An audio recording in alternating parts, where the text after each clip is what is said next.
নারী যে এক পুরুষে আসক্ত না সেটা আবারও প্রমাণ হয়ে গেল। আমরা কোনো একটা সময় বুঝেছিলাম যে রিফাত এবং মিন্নির কথাটা হয়তো সবারই মনে আছে, হয়তো খুব একটা বেশি বছর হয়ে যায়নি। আর এই 24-এ এসে সেদিন হয়তো মুন্নি সবাইকে প্রমাণ করিয়ে দিয়েছে যে নারী এক পুরুষে আসক্ত নয়। আর 2024-এ এসে আন্নি প্রমাণ করে দিল যে নারী সত্যি এক পুরুষে আসক্ত হয়ে সহজে থাকতে পারে না। কারণ ভালোবাসার মাঝে যখন তৃতীয় ব্যক্তি ঢুকে যায় তখন সেটা যেমনই হোক না কেন, মানুষটা যেমন হোক না কেন, সেই ভালোবাসা কখনোই টিকে থাকবে না। সেটা প্রমাণ পেলাম এবং সেটা নিজ চোখেও দেখতে পেলাম।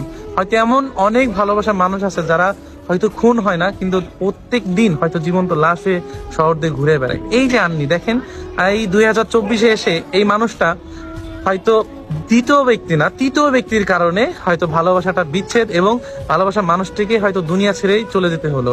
কারণ স্বপ্ন দেখেছিল যে হয়তো ভালোবাসাটাকে সারা জীবন আগলে রাখবো। কেই না স্বপ্ন দেখে, আপনি ভালোবাসলে আপনিও ওই স্বপ্নটা দেখবেন যে আমি একজনকে ভালোবাসছি, সেই মানুষটাকে নিয়ে সারা জীবন থাকতে চাই। এই স্বপ্নটা আমি আপনি সবাই দেখবে, প্রত্যেকটা পুরুষ প্রত্যেকটা নারী দেখে।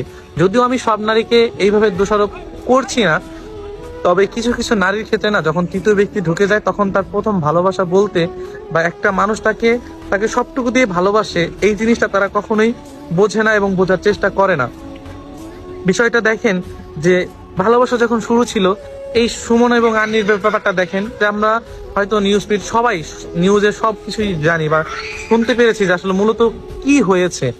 দেখেন তাদের ভালোবাসাটা যখন তৃতীয় ব্যক্তি ঢুকে গেল, আর এক সুমনের মাঝে যখন সুমনের বন্ধু ঢুকে গেল, তখন হয়তো তাকে বিয়ের একটা আশা দেখে, মানে একটা মানুষ ভালোবাসা মানুষটাকে পাবে, তার ভালোবাসাটাকে পূর্ণতায় খাতায় উঠাবে, এই পূর্ণতার একটা আশা নিয়ে তার কাছে গিয়েছে যে হয়তো বা আমি আমার ভালোবাসা মানুষটাকে, আসলে মানুষের চেহারা কি সেটা কোনো বিষয় না, বিষয় হচ্ছে যে আমি যাকে সত্যিকারে ভালোবাসি, এই ভালোবাসার টানেই কিন্তু তার কাছে গিয়েছিল যে হয়তো ভালোবাসাটা এখন একটা সফলতা আনবো, ভালোবাসার সফলতা, কিন্তু সেখান থেকে সে লাশ হয়ে ফিরে আসলো। এই যে একটা মৃত্যু, যে ভালোবাসলাম একটা মানুষকে, সেই মানুষটা আমাকে জীবন্ত লাশ তো হয়েই যাব, কিন্তু সে আমাকে সারা জীবনের জন্য লাশ বানিয়ে ছেড়ে দিল।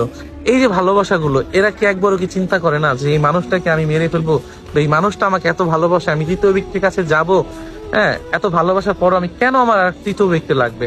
এই জন্য কি জানেন যে সত্যিকারের ভালোবাসা বলতে না, এখন খুব কম মানুষের কাছে এই জিনিসটা আছে, যে খুবই কম মানুষ সত্যিকারের ভালোবাসাটা বাসতে পারে, আমার যতটুকু ধারণা বা যতটুকু মনে করি। কিন্তু সত্যিকারের ভালোবাসার জন্য না মানুষ জীবন পর্যন্ত দিতে যায়।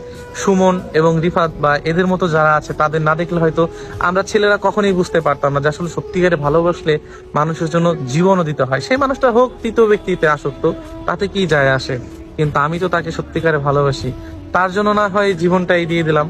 এমনটাই কিন্তু হয়েছে বা এমনটাই হয়।